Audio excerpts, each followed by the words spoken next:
Hello everyone, myself Dr. Smita Gupta. Welcome you all on my YouTube channel. Here is my brief introduction and presently I am working as assistant professor at Navsari Agriculture University, Gujarat. And today we are going to learn atmosphere and its composition.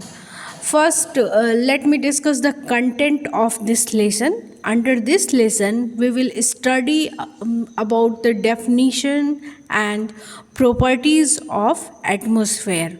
इसका मतलब कि atmosphere की properties क्या है, atmosphere में के क्या क्या कंस्टिट्यूएंट है, हम इस लेसन में पढ़ेंगे. What is the composition of atmosphere and at the end of this lesson we will learn the about the stratification of atmosphere. Stratification of atmosphere का क्या मतलब है कि एटमॉस्फेयर जो है वो डिफरेंट लेयर्स में डिवाइड किया गया है एंड हम देखेंगे कि उस डिवीज़न का क्या बेसिस है, टेम्परेचर के बेस पे किया गया है या कॉम्पोजिशन के बेस पे किया गया है.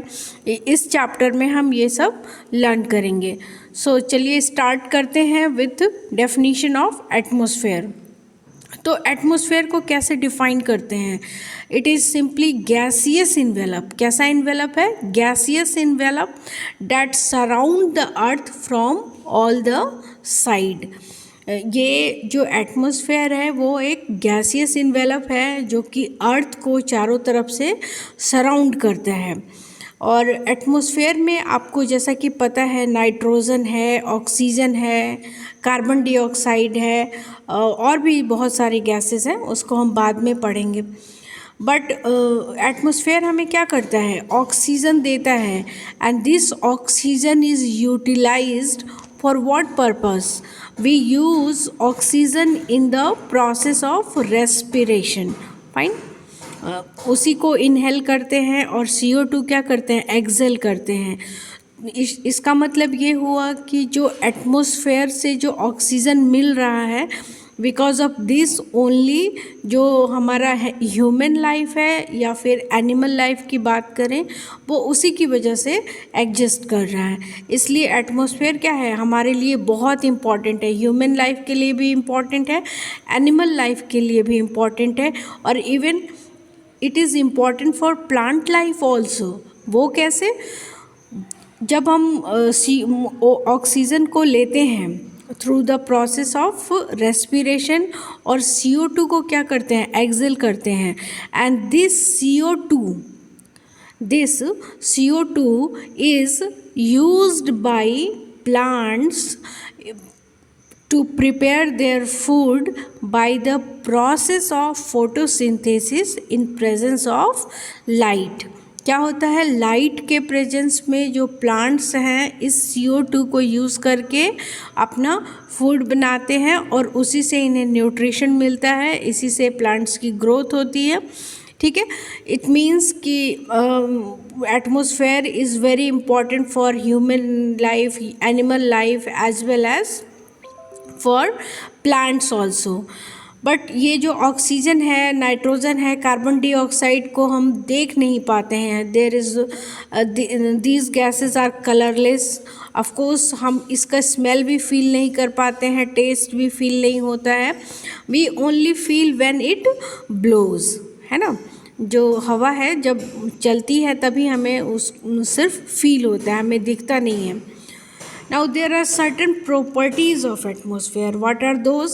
पहला प्रॉपर्टी है it exert pressure. Of course there are so many gases in atmosphere. I have already told this. It has weight. Fine. Gases रहेंगे तो उसका प्रेशर भी रहेगा और क्या होगा? वेट भी रहेगा. It support combustion. आपको पता है कि कंबशन के लिए कौन सी गैस जो होती है सपोर्ट करती है? Oxygen is good supporter of combustion. और ये क्या है? एटमॉस्फेयर में प्रेजेंट है. इसका मतलब ये है कि एटमॉस्फेयर क्या करेगा? कंबशन को भी सपोर्ट करेगा. It diffuses heat and gases. किसको डिफ्यूज़ कर रहा है? हीट को कर रहा है और गैसेस को कर रहा है। और हमेशा क्या होता है, हीट का मूवमेंट या फिर गैसेस का हाई कंसंट्रेशन से लो कंसंट्रेशन की तरफ होता है ना। इट कंडक्ट्स साउंड, साउंड को कंडक्ट करने के लिए एक मीडियम की ज़रूरत होती है, और वो मीडियम कौन प्रोवाइड करता है? एटमॉस्फेयर प्रोवाइड करता है। Fine. Next is it is denser to the surface of earth. इसका क्या मतलब हुआ कि अर्थ सरफेस के पास ये डेंस होगा। आपको पता है कि जैसे जैसे हम हाइट की तरफ जाते हैं, अर्थ सरफेस से ऊपर की तरफ जाते हैं, तो प्रेशर क्या होता है? कम होता जाता है। प्रेशर कम होता जाता है, क्यों कम होता है? क्योंकि जो डेंसिटी है एयर की वो क्या होती है? वो कम होती जाती है। जो एयर के कंसंट्रेशन है वो वहाँ पे कम हो जाते हैं and becomes thinner as it goes up. ठीक है, ये क्लियर है। 7 है कि the temperature of atmosphere decreases with altitude. Fine. ये हमें पता है कि टेम्परेचर जो है यूजुअली क्या होता है कि डिक्रीज करता है with altitude, and this is also called positive lapse rate. क्या कहते हैं? Positive lapse rate. ठीक है। So this all are the properties of atmosphere. क्या है? ये प्रेशर एग्जर्ट करेगा, ये कंबशन को सपोर्ट करेगा, यहाँ ये साउंड को ट्रैवल करने के लिए मीडियम प्रोवाइड करेगा, ये जो है डेंसर होगा सरफेस के पास, और जैसे जैसे हम ऊपर जाएंगे या हाइट पे जाएंगे तो ये क्या होगा? थिनर होता जाएगा। और एटमॉस्फेयर में जो टेम्परेचर है वो क्या होता है? एल्टीट्यूड के साथ डिक्रीज़ करता है। ठीक है। फिर नेक्स्ट पढ़ते हैं कॉम्पोजिशन ऑफ एटमॉस्फेयर। एटमॉस्फेयर को हमने डिफाइन कर लिया, वो क्या था? सिंपली गैसियस इन्वेलप था जो कि सराउंड कर रहा था किसको? अर्थ को फ्रॉम ऑल द साइड। अब एटमॉस्फेयर में क्या सिर्फ गैसेस हैं? नहीं, ऐसा नहीं है। एटमॉस्फेयर में क्या है? डस्ट पार्टिकल्स भी हैं, सॉलिड पार्टिकल्स भी हैं, लिक्विड पार्टिकल्स भी हैं। तो इन सबको मिलाकर जो है सॉलिड और लिक्विड को क्या कहते हैं? एरोजोल्स। क्या कहते हैं? एरोजोल्स कहते हैं। ठीक है। और डेंसिटी जो है ये हाइट के साथ डिक्रीज करती है, आपको ऑलरेडी पता है। और हाफ ऑफ द एटमॉस्फेयर जो है that lies within 5.5 kilometre than the surface. ठीक है। इसका मतलब है कि जो लोअर लेयर्स हैं उसी तक एटमॉस्फेयर जो है वो लिमिटेड है। इसकी जैसे जैसे हाइट होते जाएगी वैसे वैसे इसकी डेंसिटी क्या होती है? डिक्रीज़ करती जाती है। और nearly 99.9% atmosphere lies up to the height of 32 kilometer. Fine. Here I have provided the constituent and the percent by volume. Nitrogen, oxygen and the argon. Nitrogen, oxygen and the argon जो है वो क्या है? ये major constituent है। Nitrogen कितना है? 78.08, oxygen 20.94, nitrogen जो है 78.08 है, समवेयर आपको मिल जाएगा 78, और ऑक्सीजन जो है वो 20.94 है। इसका मतलब है हम इसको क्या कंसीडर कर सकते हैं? 21 भी कंसीडर कर सकते हैं।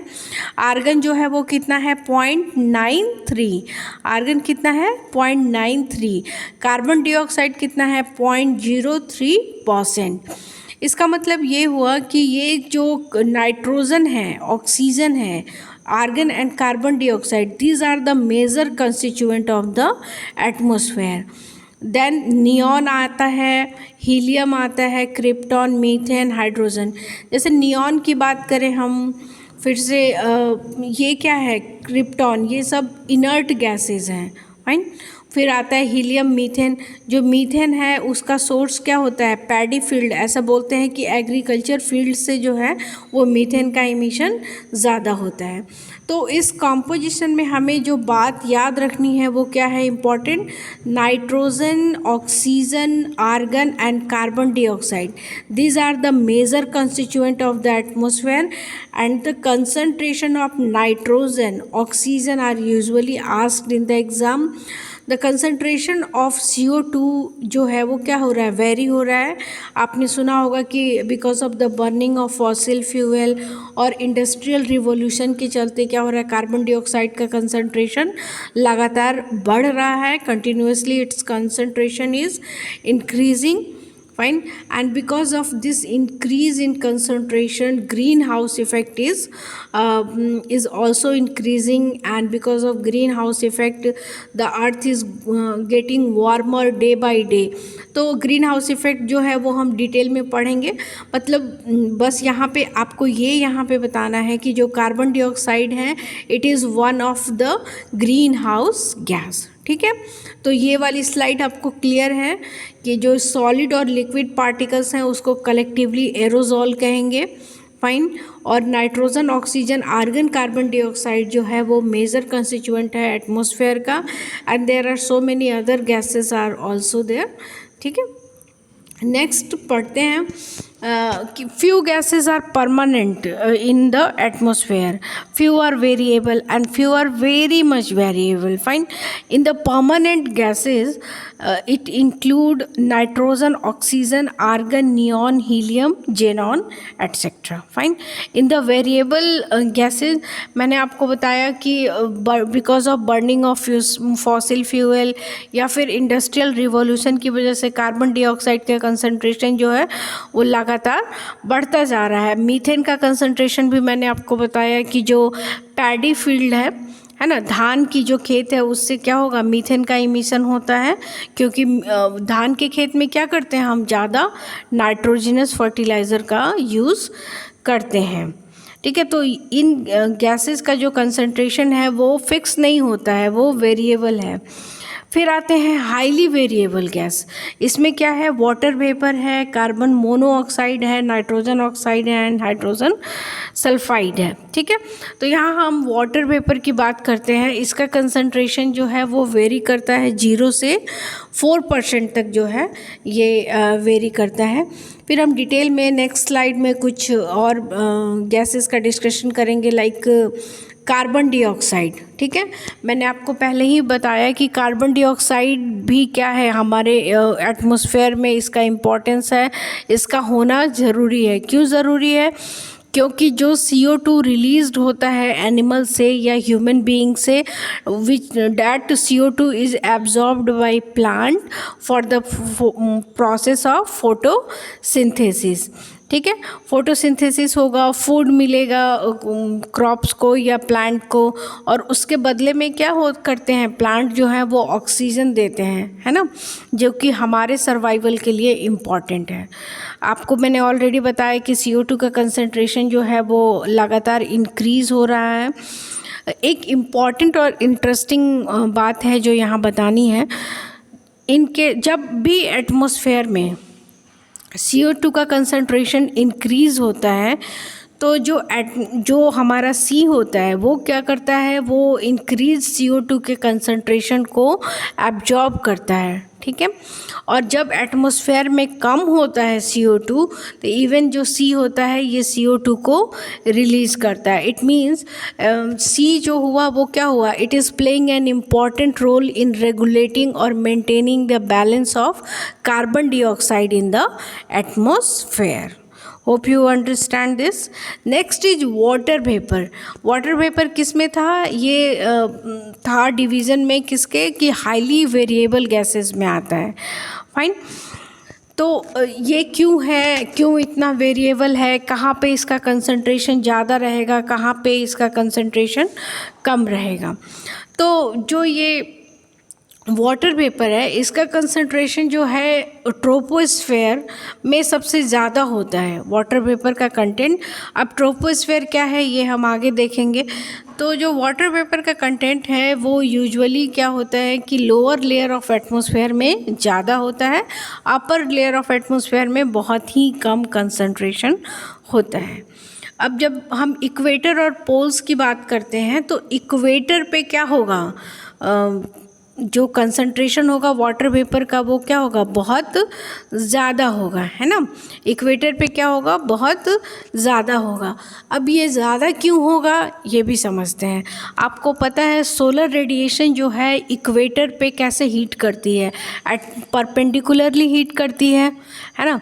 जब भी परपेंडिकुलर हीट होगा तो क्या हो, सोलर रेडिएशन फॉल होगा तो क्या होगा, maximum absorption of solar radiation होगा। Fine, are you getting this, है ना। मैक्सिमम एब्जॉर्प्शन होगा तो क्या होगा, उसका टेम्परेचर इंक्रीज होगा। और एटमॉस्फेयर में वाटर वेपर आता कैसे है, by the process of evaporation from the water and the soil surface और the transpiration from the plant surface. Of course इसका मतलब ये हुआ कि इक्वेटर पे क्या हो रहा है, ज़्यादा से ज़्यादा सोलर रेडिएशन का एब्जॉर्प्शन हो रहा है, क्योंकि सोलर रेडिएशन जो है इक्वेटर पे कैसे हीट कर रही है, एट परपेंडिकुलरली हीट कर रही है। तो इससे क्या होगा कि इक्वेटर का टेम्परेचर इंक्रीज होगा। और टेम्परेचर इंक्रीज होगा इसका क्या मतलब है, रेट ऑफ इवेपोरेशन जो होगा वो क्या होगा, बहुत ज़्यादा होगा। और रेट ऑफ इवेपोरेशन ज़्यादा होगा तो क्या होगा, वाटर वेपर कंटेंट जो है वो इक्वेटर पे क्या हो जाएगा, ज़्यादा हो जाएगा। आपको ऑलरेडी पता है जो हमारे पोल्स हैं वो वहाँ पे क्या होता है, टेम्परेचर बहुत ही कम होता है ना। कम टेम्परेचर होने की वजह से क्या होगा, वहाँ पे रेट ऑफ इवेपोरेशन हाई नहीं होगा, and this is the reason जो पोल रीजन है वहाँ पे मॉइस्चर कंटेंट बहुत कम होता है। इसीलिए जब भी आप माउंटेन या हिली रीजन में जाते हैं तो आपका स्किन जो होता है वो क्या होता है, ड्राई होने लगता है। जो आपके लिप्स होते हैं समटाइम वो भी क्रैकिंग होने लगती है because of lack of moisture content. ठीक है, अब आते हैं, हम बात करते हैं डस्ट की। डस्ट पार्टिकल्स हैं एटमॉस्फेयर में, ठीक है, इसको एरोजोल्स भी कहते हैं। और ये डस्ट पार्टिकल कहाँ से आएंगे, स्मोक से, डस्ट और साल्ट जो है फ्रॉम ओशियन स्प्रे। और ये डस्ट जो है वो usually lower layer of atmosphere में होते हैं। अब इसका भी इम्पॉर्टेंस है कि लोअर लेयर में ही क्यों होते हैं। और ऐसा है कि मैक्सिमम कंसंट्रेशन जो है इसका सब ट्रॉपिकल रीजन में है ना। ट्रॉपिकल रीजन में नहीं है, इसका कंसंट्रेशन क्या है, सब ट्रॉपिकल रीजन में है। ठीक है, तो इसको कैसे रिलेट करते हैं, जैसे कि हमने प्रीवियस वाटर वेपर में क्या डिस्कस किया कि वाटर वेपर कंटेंट कहाँ पे हाई होगा, इक्वेटर पे हाई होगा। जहाँ इक्वेटर पे क्या है, वाटर वेपर कंटेंट हाई है, तो डस्ट पार्टिकल्स को क्या होगा, एस्केप नहीं होने देगा, वो इक्वेटर पे ही क्या करेगा, सेटल डाउन करेगा, है ना। तो इसका कंसंट्रेशन जो है वो इसीलिए क्या होता है कि lower level layer of atmosphere में ही होता है। ठीक है, और जो मैक्सिमम है ये कहाँ होता है, सब ट्रॉपिकल रीजन में है ना। तो जैसे जैसे हम ट्रॉपिकल से सब ट्रॉपिकल के तरफ जाते हैं तो मॉइस्चर कंटेंट जो होगा वो क्या होगा, कम होता जाएगा, because we are moving away from the equator. Equator पे क्या था, मैक्सिमम सोलर रेडिएशन और इंसोलेशन रिसीव हो रहा था, मैक्सिमम टेम्परेचर था। और जैसे ही हम मूव करते हैं इक्वेटर से हम आते हैं सब ट्रॉपिकल रीजन में, ट्रॉपिकल से सब ट्रॉपिकल रीजन में, तो क्या होता है, टेम्परेचर जो हो है ट्रॉपिक और इक्वेटर के कंपैरिजन में कम हो जाता है। और उसकी वजह से जो विंड्स होती हैं वो ड्राई विंड्स होती हैं, और ये ड्राई विंड जो है ये क्या करती हैं, डस्ट पार्टिकल को अपने साथ कैरी करती हैं। ठीक है, तो it's all about atmosphere and its composition. In the next video I will teach you the different layers of the atmosphere and on what basis the atmosphere has been divided. We will see in the next video. Thank you for watching my video. If you like it then do comment, and if you think there is need of further improvement, please suggest me. Thank you very much.